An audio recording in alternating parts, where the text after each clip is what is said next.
কড়াইয়ে তেল গরম করে নিয়েছি, বড়ি ভেজে নিচ্ছি। বড়ি ভাজা হয়ে গেছে, বেগুনগুলো হালকা করে ভেজে নিচ্ছি। বেগুন ভাজা হয়ে গেছে, এবারে আমি করলাগুলো ভেজে নিচ্ছি লাল করে। সব ভাজা হয়ে গেছে, 5 ফোড়ন আর তেজপাতা তেলে ফোড়ন দিলাম।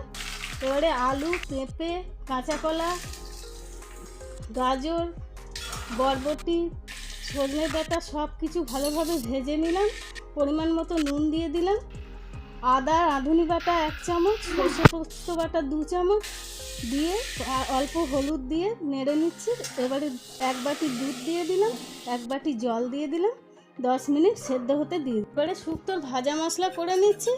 এবারে ভাজা মশলা গুঁড়ো করে এবারে ভাজা সবজিগুলো সব মিলিয়ে দিলাম।